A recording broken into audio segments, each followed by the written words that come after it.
Olá, eu sou o professor Fabiano Pereira, o seu mentor na preparação para concursos públicos, e nesta websérie que se inicia hoje, eu vou te mostrar como a aprovação em um concurso público pode ser muito mais simples do que você imagina.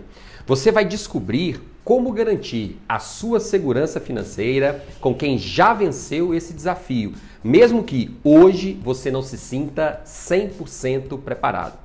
O fato é que atualmente estamos diante de um grande paradoxo. De um lado, diminuiu bastante a quantidade de concursos públicos nos últimos meses. E de outro, a cada dia que passa, mais e mais pessoas decidem se preparar para concursos. E se analisarmos esses dados estatisticamente, é possível concluir com facilidade que as chances de você ser reprovado ou reprovada são muito maiores que as chances de você conseguir a aprovação. Notícia dura essa, né? Mas não se preocupe, existe uma maneira de você mudar essa situação. Me acompanha até o final dessa websérie que eu garanto que você vai descobrir a verdade sobre a aprovação em concursos públicos. Para começar, deixa eu te contar um pouquinho da minha jornada. A minha vida profissional começou muito cedo. O meu pai era cozinheiro e com 12, 13 anos de idade, eu já ia para o restaurante que ele trabalhava e ficava ali ajudando dentro daquilo que fosse necessário. E aí quando eu completei 14 anos, eu comecei a trabalhar como office boy, de carteira assinada e tudo. No início, aquilo era a realização de um sonho. Imagine, 14 anos de idade e trabalhando com carteira assinada, eram poucos que tinham essa oportunidade. Só que com o passar do tempo, eu comecei a perceber que o trabalho lá na iniciativa privada era muito mais complexo do que aquilo que eu imaginava, principalmente como empregado. E aí chegou um determinado momento que, por mais que eu me esforçasse, por mais que eu cumprisse metas e por mais que eu participasse de cursos e qualificações, o salário continuava o mesmo. E além disso, como eu trabalhava em uma instituição financeira, a pressão por metas e resultados era gigantesca. E isso me fazia perder noites e mais noites de sono, sem falar na ansiedade, cujo nível ia lá na estratosfera e me trazia diversos problemas de saúde. Era muito comum nas reuniões, por exemplo, o chefe chegar e falar que em breve iria surgir uma vaga para promoção, que o salário iria melhorar. Só que quando a oportunidade surgia, quem eram os beneficiados? Os amiguinhos do chefe. E como eu não me enquadrava nesse grupo, em virtude do meu próprio perfil, eu acabava ficando sempre em segundo plano. O problema é que aquela situação me deixava completamente revoltado. Eu ficava angustiado, ansioso, só que na minha cabeça eu não podia fazer nada. E por quê? Porque eu achava que dependia daquele emprego. Nessa mesma época, eu tinha vários amigos da faculdade que já eram servidores públicos e ficavam sempre ali me incentivando a prestar concursos públicos. Só que eu imaginava que apenas as pessoas acima da média, que tinham uma boa formação escolar, é que conseguiam ser aprovadas em concursos públicos. E como eu sempre estudei em escolas públicas, desde que eu me entendo por gente, a minha vida inteira, e ainda trabalhava, eu acabei criando uma crença limitante de que eu não conseguia competir com os outros candidatos. E essa crença acabou me fazendo procrastinar demais o início da preparação. Mas a virada de chave aconteceu. E aconteceu quando? Quando um fato na minha vida me marcou muito e me deu forças para tomar uma decisão extremamente importante. O meu gerente nessa época, que carinhosamente eu vou chamar aqui de Doquinha, ele havia marcado uma reunião para a gente conversar sobre as metas de vendas de produtos, seguros, capitalização, investimentos, etc. E naquele momento eu estava super confiante. Por quê? Porque todas as metas que tinham sido estabelecidas eu tinha batido. E além disso, eu sabia que iria surgir uma vaga para gerente, o que me motivou mais ainda. Por quê? Porque na minha cabeça aquela vaga era minha. E a reunião começou até bem. O Doquinha me elogiou na frente dos demais funcionários, disse que estava muito satisfeito com o meu desempenho, disse também que eu era um exemplo para a equipe, entre outras coisinhas mais. E aí, quando a reunião terminou, o que eu fiz? Procurei Doquinha para conversar em particular. Primeiro eu agradeci pelos elogios, eu disse que estava muito feliz e aproveitei para perguntar sobre a vaga que iria surgir para a promoção. Eu costumo dizer que foi nesse momento que eu consegui a minha aprovação em um concurso público, por mais estranho que possa parecer. E sabe por quê? Porque aí o chefe chegou para mim e disse o seguinte, que eu não seria promovido porque outro funcionário de outra cidade seria transferido para ocupar a vaga. E eu, completamente frustrado, perguntei o porquê daquela decisão. E sabe qual foi a resposta? Ordens lá de cima. Rapaz, pense numa pessoa que ficou pé da vida. Naquele momento, eu comecei a resgatar todas as imagens, todas as noites de sono que eu havia perdido em razão da ansiedade, das promessas de promoção, das promessas de aumento de salário. Foi uma sensação horrível. Eu me lembro que eu olhei para o chefe e pensei, vou pedir demissão agora. Só que quando eu me lembrei das contas a pagar no final do mês, eu não tive coragem. Só que aquela sensação ruim ficou remoendo aqui dentro do peito por várias semanas. Somente depois de uns 2 ou 3 meses, após ter pensado bastante e ter feito um planejamento básico, é que eu cheguei para o chefe e disse o seguinte, quero a minha demissão.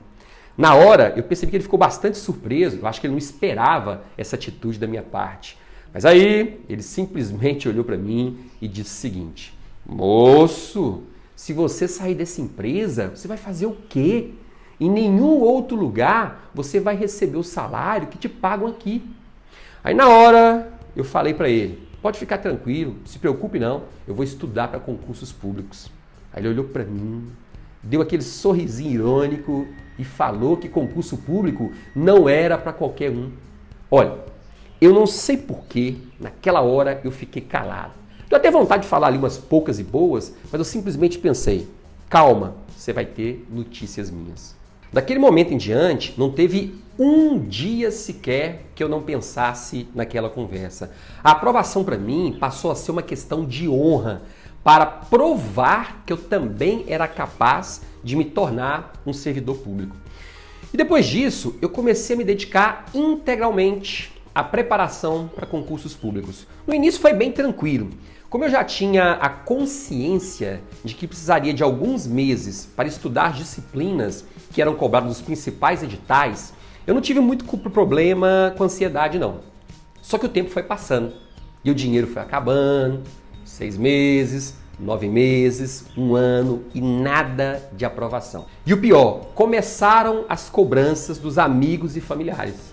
Quando eu dizia que não iria a um evento da família, por exemplo, porque eu tinha que estudar, acabava ouvindo coisas do tipo, poxa, mas você estuda tanto e até hoje não conseguiu aprovação? Deve ser azar, né? Será que você realmente está estudando de forma correta? E o pior que chegava outros dias o seguinte, será que esse concurso que você escolheu não é muito difícil para o seu nível? Dureza, né? Mas o pior é que eu não conseguia retrucar aquelas informações. Inconscientemente, eu acabava acreditando que eles estavam certos. Poxa, mais de 1 ano estudando e nenhuma aprovação, eu mesmo começava a duvidar da minha capacidade. Depois de 1 ano de preparação, eu comecei a me fazer os seguintes questionamentos. Será que isso realmente é para mim? Será que não estou apenas seguindo a manada? Será que eu não estou perdendo o meu tempo? E quem me vinha à cabeça quando eu fazia as reflexões? Doquinha. E um dos momentos mais difíceis aconteceu quando eu estava me preparando para um concurso do Ministério Público da União.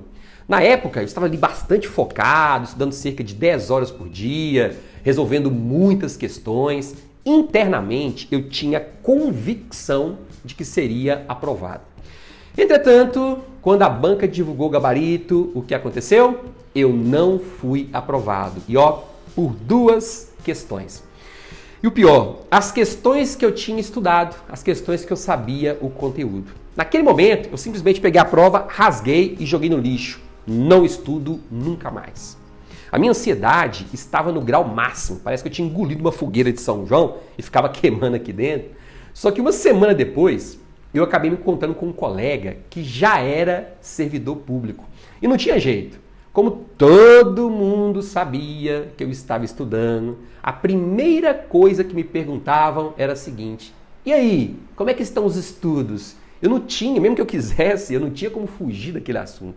Aí eu falei para ele que tinha sido reprovado em mais um concurso público, que tinha desistido de estudar. E como ele era uma pessoa muito bacana, ele foi me contar que antes de conseguir a aprovação, ele tinha sido reprovado em 14 concursos e que só foi nomeado depois de 4 anos de estudos. Naquela hora, eu fiquei até sem graça. Poxa, eu estava desistindo de estudar porque eu tinha sido reprovado no 4º ou no 5º concurso. E eu estava estudando há pouco mais de um ano. Enfim, aquela conversa foi a minha salvação. Depois disso, eu voltei para casa e fui refletir melhor sobre aquela decisão de parar de estudar. E depois de alguns dias, que não foram nada fáceis, diga de passagem, eu cheguei à conclusão de que em vez de parar de estudar, o ideal seria procurar outras pessoas que haviam sido aprovadas em concurso e perguntar sobre os métodos que elas tinham utilizado durante a preparação. E foi isso que eu fiz. Na época, eu conversei com vários colegas e criei uma relação de todas as técnicas que eles tinham utilizado. E a partir daí, eu comecei a aplicar aquilo que eu percebia que trazia resultados positivos. E de outro lado, eu comecei a eliminar aquilo que não se enquadrava dentro do meu perfil. Olha, parece que eu tinha feito mágica. A minha preparação deu um salto gigante de performance. Tanto é verdade que 7 meses depois, eu fui aprovado no meu primeiro concurso público. E sabe por que eu estou te contando isso? Porque todos os dias eu recebo mensagens de alunos do Brasil inteiro com dúvidas sobre o processo de preparação. E eu fico muito feliz por poder ajudar. Como eu passei por todas as fases do processo de preparação, antes de ser nomeado para o cargo de analista judiciário, eu também vivenciei todas as dificuldades que você está enfrentando neste momento. Eu sei o que tem que ser feito para se conseguir a aprovação. E não é porque alguém me contou, é porque eu vivenciei isso. E vivenciei como concurseiro, vivenciei como coach, como mentor, como professor. Há mais de 15 anos, por exemplo, eu sou professor de Direito Administrativo e de Direito Eleitoral nos principais cursos preparatórios do país, desde a época que a internet ainda estava engatinhando. E nesse período eu pude constatar que existe um fator essencial para a aprovação e que é simplesmente desconsiderado pela maioria dos candidatos: a utilização de técnicas de memorização. Por incrível que pareça, a maioria dos candidatos ainda estuda sem utilizar qualquer técnica de memorização. Muitos não fazem sequer as revisões periódicas. E se você é um daqueles que pensam que para ser aprovado em um concurso público basta sentar e estudar, talvez esteja na hora de rever os seus conceitos. Atualmente, a quantidade de conteúdo que tem que ser estudada é assustadora. Nesse caso, de nada adianta você ficar lendo um determinado livro ou assistindo a videoaulas se você não criou estratégias para memorizar as informações. Se você não utiliza técnicas de memorização, no dia da prova você vai ter apenas uma vaga lembrança. E vai acontecer o quê? Você vai errar muitas questões de bobeira. Você tem que colocar o seu cérebro para trabalhar ao seu favor. Mas como é que funciona o nosso cérebro em um processo de memorização? Olha, quando você está estudando, seja lendo um curso em PDF, ou seja assistindo a videoaulas, é muito importante que você interaja com a informação. Interagir com a informação significa refletir sobre ela, trazê-la para a sua realidade, criar mecanismos para memorizá-la. Vou te dar um exemplo. Quando você conhece uma pessoa e pergunta o nome dela, simplesmente perguntou o nome dela, a chance de você memorizar o nome será muito maior se você interagir com esse nome. Suponhamos que a pessoa diga que o nome dela seja Tiago. Se você simplesmente ouvir o nome, sem qualquer interação, provavelmente, depois de alguns segundos, você já terá esquecido. Por outro lado, a memorização ocorrerá facilmente se você associar o nome Tiago a alguma coisa ou outra pessoa que sejam relevantes para você. Exemplo, na hora que eu ouvi o nome Tiago, eu me lembrei de Santiago de Compostela. que é um percurso que fica lá na Espanha e que leva ao túmulo do apóstolo Tiago. Mas eu olhei bem para aquele caboclo e falei, olha, esse Tiago que eu acabei de conhecer não se parece nada com o apóstolo. Pronto! Dificilmente eu me esquecerei do nome dessa pessoa. Associar o nome dele com Santiago de Compostela serviu para mim. Mas você pode fazer a associação que quiser. Pode lembrar do nome do seu primo, que também é Tiago, o seu professor de inglês, que também tem esse nome. Enfim, algo que seja relevante para você. E a mesma coisa também tem que ser feita quando você estiver estudando. Eu percebo que a maioria das pessoas simplesmente lê o conteúdo do livro ou do curso em PDF sem realizar qualquer interação com a informação. E o que acontece nesse caso? Poucas horas depois, já se esqueceu de tudo que foi estudado. Olha, para facilitar o aprendizado, vamos imaginar que a memória do nosso cérebro seja um grande arquivo. Nesse caso, do lado esquerdo está o arquivo de curto prazo, cujas informações serão descartadas rapidamente, em poucas horas. E do lado direito está o arquivo de longo prazo, cujas informações serão conservadas por muito tempo, transformando-se em conhecimento.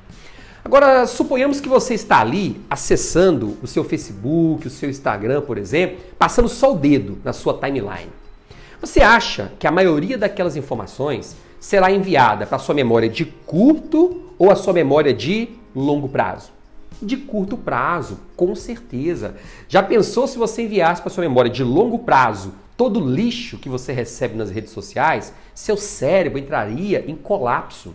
Agora imagine que você está lendo um curso de Direito Administrativo em PDF. Nesse caso, as informações deveriam ser enviadas para qual memória? Para a memória de longo prazo, é óbvio. E por quê? Porque você precisará acessar essas informações por muito tempo. Você não pode esquecê-las. E por que eu usei a expressão deveriam? Porque se você lê esse curso em PDF da mesma forma que você acessa as informações do Facebook, sem qualquer tipo de interação, o que vai acontecer? As informações também serão enviadas para a sua memória de curto prazo. E sabe por quê? Porque o seu cérebro entenderá que aquelas informações não são importantes, que elas não possuem relevância. Então, esse é o grande segredo para memorizar informações. Você tem que mostrar para o seu cérebro que o conteúdo que está sendo estudado é relevante. E como é que você faz isso? Interagindo com a informação. Vou te dar um outro exemplo. Suponhamos que eu tenha acabado de ler a seguinte informação. Compete ao Senado Federal processar e julgar o presidente da República nos crimes de responsabilidade. Olha, por se tratar de uma informação muito abstrata, provavelmente você esquecerá rapidamente, caso se limite a uma simples leitura. Nesse caso, você pode interagir da seguinte maneira. Imagine cada um dos 81 senadores, um por um, tendo acesso ao microfone, vestidos de palhaço para dizer o seu voto, se é pela condenação ou absolvição do presidente da República. E ali está acontecendo uma grande festa, um verdadeiro circo, né? E isso tudo sendo mentalizado por você. E por que você sabe que são 81 senadores? É porque esse é o ano de nascimento da minha irmã, que na minha associação de imagens também era senadora. Tá vendo? Você consegue perceber a complexidade e o poder dessa interação? As chances de você esquecer dessa informação são muito pequenas, principalmente se você fizer as respectivas revisões. Alguns candidatos, como desculpa para não usar essa técnica, dizem que é necessário um tempo muito grande para realizar essa interação. Olha, no início, se você nunca utilizou essa técnica, é claro que você vai precisar de um tempo um pouco maior. Mas aqui eu estou falando em 1 ou em 2 minutinhos. E depois que você introduzir essa técnica dentro da sua rotina, a interação passa a acontecer automaticamente. Anote aí no seu caderno. Sem interação, não há memorização. Olha, eu sempre desejei a minha nomeação e batalhei muito até conquistá-la. É claro que em vários momentos eu pensei seriamente em desistir. Mas quando eu focava nos benefícios provenientes do cargo público, a exemplo da carreira, estabilidade, qualidade de vida, eu concluía que, para mim, era a melhor opção. Só de saber que eu podia colocar a cabeça no travesseiro e dormir com tranquilidade, porque eu tinha uma fonte de renda garantida, não precisando me preocupar, por exemplo, com uma eventual demissão a qualquer momento, eu ficava muito mais instigado e motivado a continuar. Principalmente em tempos de crise, como que nós estamos vivendo no momento, fica claro que a estabilidade lhe proporciona uma qualidade de vida que você não consegue encontrar trabalhando como empregado. A incerteza dificulta e muito as tomadas de decisão de longo prazo.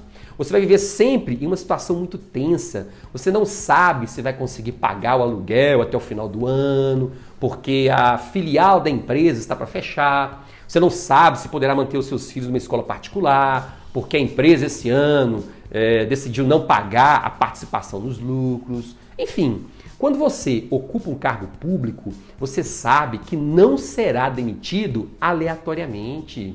Sendo assim, você consegue se planejar, por exemplo, para daqui a 10, a 15, a 20 anos, o que dificilmente acontece na iniciativa privada. Mas o fato é que, em virtude dessas inúmeras vantagens e benefícios que o serviço público oferece, cada vez mais aumenta o número de pessoas interessadas em disputar uma das vagas oferecidas.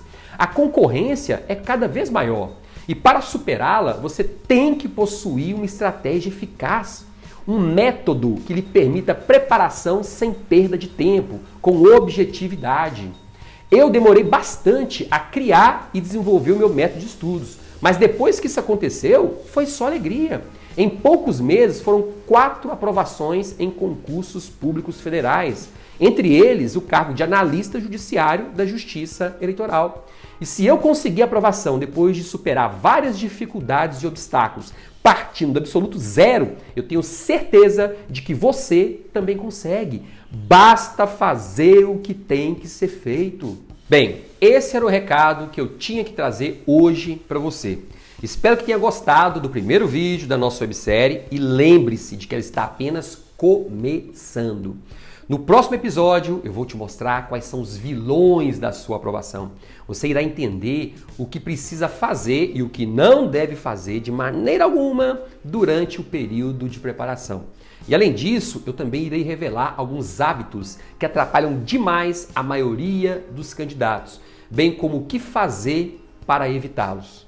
Mas antes de finalizar, eu gostaria de te pedir para deixar o seu recado aqui, na área de comentários. Diga para mim o que você achou do nosso primeiro episódio da websérie.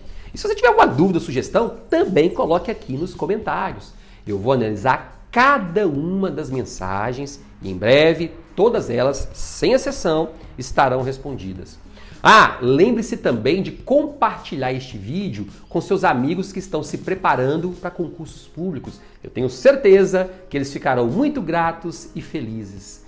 Bons estudos para você e nos vemos no próximo episódio. A sua aprovação está chegando. Grande abraço, até mais.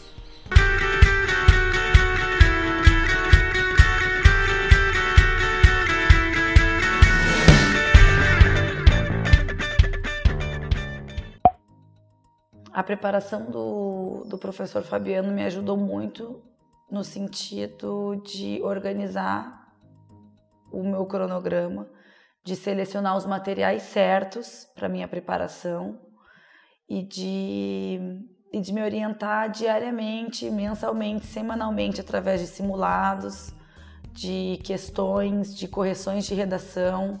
O professor Fabiano fez um cronograma para mim a partir do meu horário disponível e isso me ajudou muito porque eu consegui organizar quais eram as matérias que eu estudava, o que eu estudava, quais eram os meus horários para questões, quais eram os meus horários para revisão. Isso fez com que eu fixasse a matéria e, sem dúvida, encurtou muito a minha preparação. Sem dúvida, foi uma ajuda para que eu conseguisse entrar no ritmo do estudo. Saudações, concurseiros! Ou melhor dizendo, para alguns gramáticos, né? É concursando, não é isso? Então, meu nome é Lucinéia, eu conheci o curso do professor Fabiano Pereira por meio de indicação de uma grande amiga E eu tô aqui hoje para mostrar para vocês um pouco, né? Um pouco aí para vocês verem como que esse curso fez me movimentar, e eu comecei a ter uma remotivação. Enfim, para mim tá valendo a pena. Então, o professor Fabiano, numa linguagem simples, mas de uma forma, de uma propriedade extraordinária, ele consegue colocar para você, né, um outro tipo de leitura. Me refiro às questões, né? E isso é muito importante. Ele dá dica também de como você fazer as questões, como você também não cair nos pegas, né? Enfim, eu estou sim muito feliz com o curso. Acima de 50%. Outra coisa interessante são essas aulas ao vivo. 85% mais ou menos. Ajuda muito. Ok? Dá uma segurança muito grande. Outro ponto importante.